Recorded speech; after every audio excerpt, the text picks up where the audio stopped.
भगवान श्री कृष्ण ने अभिमन्यु को चक्रव्यूह से क्यों नहीं बचाया था? अर्जुन और सुभद्रा के पुत्र अभिमन्यु को तो आप लोग जानते ही होंगे कि महाभारत युद्ध में अभिमन्यु वीरगति को प्राप्त हो गए थे। लेकिन बहुत से लोगों के मन में ये प्रश्न अवश्य होता होगा कि आखिर सर्वशक्तिमान श्री कृष्ण ने अपनी ही बहन सुभद्रा के पुत्र अभिमन्यु को क्यों नहीं बचाया था? कहा जाता है, जब भी धरती पर धर्म और सत्य की हानि होने लगे तो भगवान को नियति के अनुसार धरती से अधर्मियों और अत्याचारियों का नाश करना होता है और इस उद्देश्य हेतु भगवान स्वयं धरती पर जन्म लेते हैं और उनके इस उद्देश्य में सहायता हेतु विभिन्न देवी देवताओं को भी अपने पुत्र को भेज या स्वयं जाकर धरती पर जन्म लेना होता है। ऐसा ही जब द्वापर युग में भगवान विष्णु ने श्री कृष्ण अवतार में जन्म लिया था, तब ब्रह्मा जी ने और सभी देवी देवताओं को भी श्री कृष्ण की सहायता हेतु धरती पर जन्म लेने का आदेश दिया था। ब्रह्मा जी के इस आदेश का सभी देवी देवताओं ने स्वागत किया था, परंतु चंद्रमा ने इस आदेश का विरोध किया और अपने पुत्र वर्चा को पृथ्वी पर जन्म लेने से इनकार कर दिया।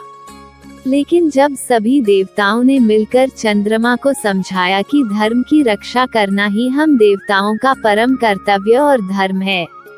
इसलिए हम सभी को ब्रह्मा जी का आदेश का पालन करना है, ये हमारा दायित्व और कर्तव्य भी है।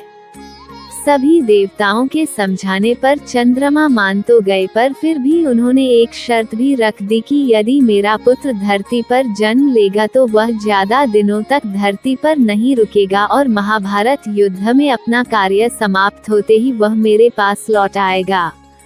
इसके साथ ही वह युद्ध में अपने पराक्रम से बड़े बड़े महारथियों को भी चकित कर घोर युद्ध लड़ते हुए वीरगति को प्राप्त होगा और उसके इस अदम्य साहस को युगों युगों तक याद रखा जाएगा। दोस्तों, चंद्रमा पुत्र वर्चा ही अभिमन्यु थे, जिसने धरती पर ब्रह्मा के आदेश का पालन कर श्री कृष्ण की सहायता के लिए जन्म लिया था।